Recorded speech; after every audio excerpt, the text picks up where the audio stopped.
sur le fameux référendum. Vous pouvez tous voir aujourd'hui comment le pouvoir en place est en train de s'exciter, est en train de prendre peur, est en train de prendre les devants en appelant comme ça aux Gabonais à voter oui. Ça devrait vous mettre la puce à l'oreille. Parce que je ne sais pas si c'est une avancée démocratique de demander à des populations de voter oui à un référendum dont elles ne connaissent ni les tenants et les aboutissants. Mais ce qui est sûr, c'est que dans une démocratie normale, tout ce qui est fait, soi-disant en notre nom, devrait être expliqué au peuple. Ils ont organisé leur forum, leur dialogue national, dialogue auquel j'ai participé et dialogue auquel je vous ai témoigné, dialogue à travers lequel je vous ai montré que les fameuses conclusions sont fausses, sont biaisées, dialogue que jusqu'à présent la population gabonaise n'a toujours pas, dont elle n'a toujours pas les conclusions.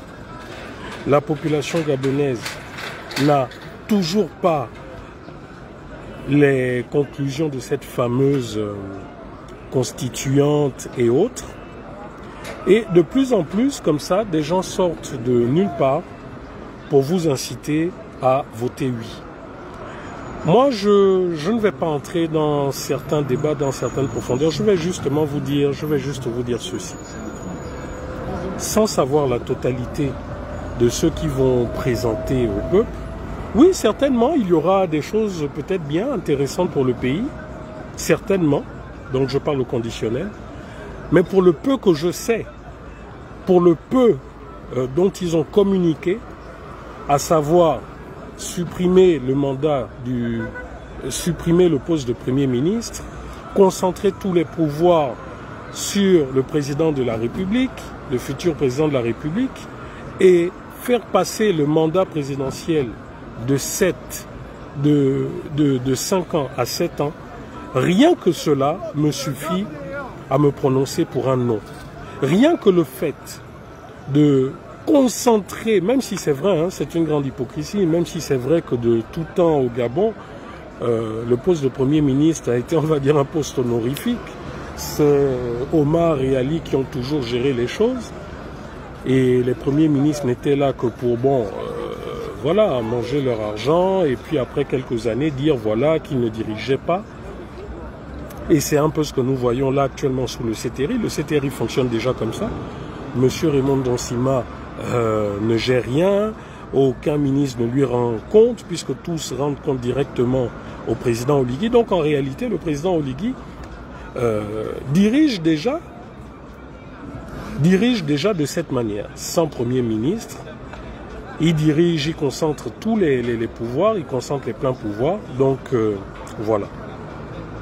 Et nous pouvons voir aujourd'hui ce qui est déjà en train de se passer concernant l'économie du pays qui est en train de se dégrader de façon claire, de façon certaine, mais dont officiellement on ne nous dit pas effectivement qu'elle se dégrade. On nous dit juste que les institutions internationales sont jalouses, hein, parce qu'on est en train de prendre notre économie en main.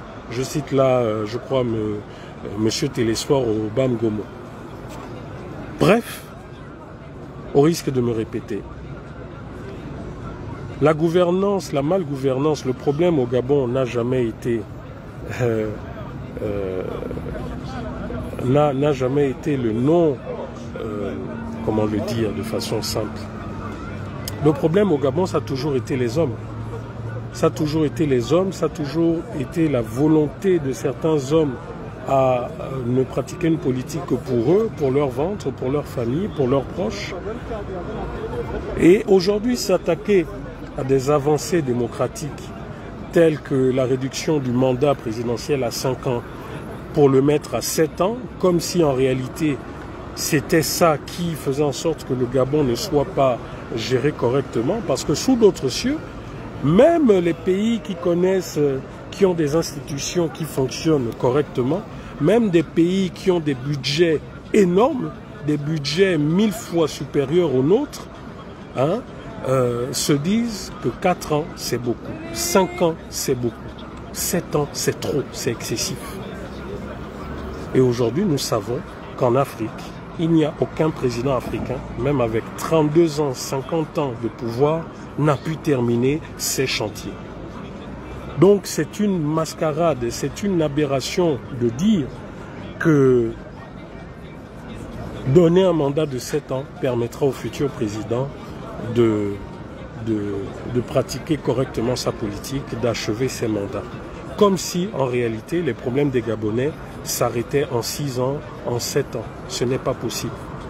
Donc pour moi, personnellement, le simple fait de concentrer tous les pouvoirs, chose que c'est quelque chose justement que nous avons toujours décrié depuis des années, nous, nos pères, les premiers opposants politiques ont décrié justement cette manière de faire. Et voilà pourquoi ils ont toujours milité pour qu'il y ait des contre-pouvoirs forts et réels.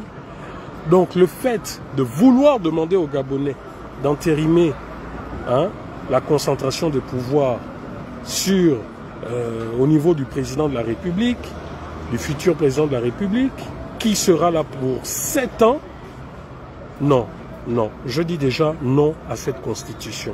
Quel que soit le saupoudrage qu'ils pourront dire ou faire, non à cette constitution. Non à cette future constitution via ce référendum. Ils ne veulent pas être clairs. Déjà, rien que ce dialogue national, ils l'ont tripatouillé. Ils n'ont pas eu le courage de reconnaître qu'effectivement ils l'ont tripatouillé. Mais imaginez ce que ça sera déjà pour le résultat de ce référendum et pour le référendum lui-même. Donc voilà, moi voilà ma pensée. Voilà ce que je peux dire. Donc il ne faudrait pas qu'il y ait de la confusion dans vos esprits. Même si c'est vrai aujourd'hui, certains vous disent oui, attendez d'abord savoir machin, mais retenez déjà une chose, c'est que dans cette constitution, suppression du poste de Premier ministre, tous les pouvoirs concentrés auprès du président et 7 ans de mandat, non, c'est trop. Regardez aujourd'hui, ces gens n'ont pas le pouvoir, mais vous voyez déjà la politique qu'ils sont en train de mener. Les ennemis de la République, les ennemis du changement, les ennemis de la transition, c'est tous ceux qui s'opposent. Aujourd'hui, on vous dit clairement, c'est vous êtes avec nous et vous êtes avec moi et vous obéissez tout simplement à ce que je dis. Voilà, c'est ça la future politique du Gabon. La future politique du Gabon, ça va être emprunter de l'argent à n'en plus finir. Continuer d'endetter les Gabonais. On endette les Gabonais et ce sont des entreprises étrangères qui profitent de cet argent emprunté. Ce ne sont pas les entreprises gabonaises qui vont profiter de ces milliards qui, soi-disant, doivent servir à des constructions d'écoles, d'hôpitaux et autres. Les Gabonais s'endettent pour enrichir des entreprises étrangères. Et les quelques entreprises gabonaises qui sont là au Gabon sont toujours payées en monnaie de singe. Ça continue, malgré tout le saupoudrage qu'on vous met. Donc voilà, c'était là ma petite vidéo. Partagez-la s'il vous plaît. Ventilez ce message parce que ils ont commencé à faire cette petite campagne et ils vont monter en puissance et nous devons montrer au peuple et nous devons dire au peuple ce qui est. Merci à vous.